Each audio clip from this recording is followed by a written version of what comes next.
সামর্থ্য থাকলে কখনোই গ্রামে থাকা উচিত নয়। গ্রামের ১০০ বিঘা জমির মালিক হওয়ার চেয়ে শহরে ছোট ভাড়া বাসায় থাকা অনেক ভালো। কেন এমনটা বলছি এবার শুনুন। একবার ভাবুন তো, গ্রামের মানুষ কি আসলেই সহজ সরল? আপনি যদি তেমনটা ভেবে থাকেন তাহলে বরঞ্চ আপনি অনেক বেশি সরল মনের মানুষ। কেননা গ্রামের সবচেয়ে সরল সোজা মানুষটাও শহরের মানুষকে এক হাটে ৩ বার বিক্রি করতে পারবে।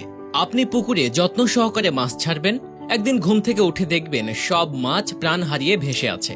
ফসল উৎপাদন করবেন কিংবা গাছ লাগাবেন, পরের দিন দেখবেন সব কেটে সাফ করে দিয়েছে।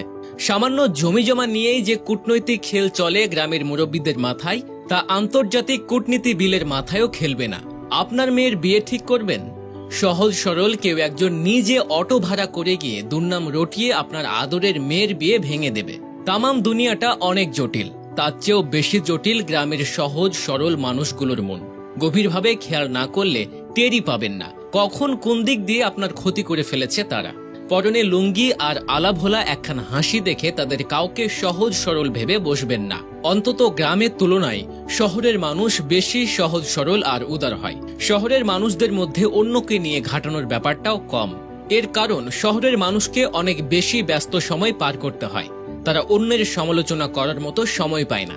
আর গ্রামের মানুষকে বছরের বেশিরভাগ সময় তেমন কোনো কাজই করতে দেখবেন না।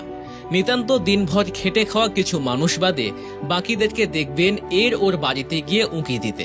দিনের কিছু সময় টুকটাক কাজ করে বিকেলে চায়ের দোকানের আড্ডাকে তারা গীবতের কারখানা বানিয়ে ছাড়ে। পরিবারের কেউ না কেউ শহর বা বিদেশ থেকে টাকা পাঠায়, আর পরিবারের সবাই মিলে তাই নিয়ে অহংকার করে। বেশিরভাগ সময় গ্রামে একটা পরিবার আরেকটা পরিবারের বিরুদ্ধে যুগের পর যুগ ধরে অকারণে লেগেই থাকে। একজন আরেকজনের পেছনে লেগে থাকাটাই যেন তাদের কাছে স্বাভাবিক।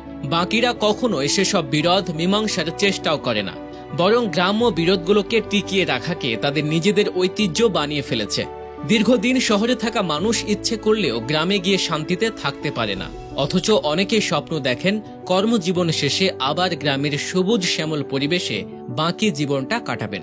অথচ গ্রামের প্রকৃতি যত সুন্দর, মানুষগুলোর চিন্তাধারা তার চেয়েও জটিল। বাংলার গ্রামগুলো আর সে আগের মতো নেই। প্রকৃতি হয়তো একই আছে, কিন্তু মানুষগুলো অনেক বদলে গেছে। আগে যদিও বা ভালো ছিল, এখন মানুষগুলো কেমন যেন স্বার্থপর হয়ে উঠেছে। এছাড়া গ্রাম্য রাজনীতি বরাবরই খুব ভয়ঙ্কর, আগেও এবং এখনো। সব জায়গায় এক পরিস্থিতি ব্যাপারটা এমন নয়, ভালো খারাপ সবখানে আছে, কিন্তু বেশিরভাগ গ্রামের অবস্থা এখন এমনই। তাই তো এখন অনেক মানুষের কাছে গ্রাম অপ্রিয় হয়ে উঠেছে। বহু বছর হয়ে গেলেও অনেক মানুষ এখন গ্রামে যেতে চায় না। গ্রামে সব পড়ে থাকলেও শহরকেই আপন করে নিয়েছে তারা।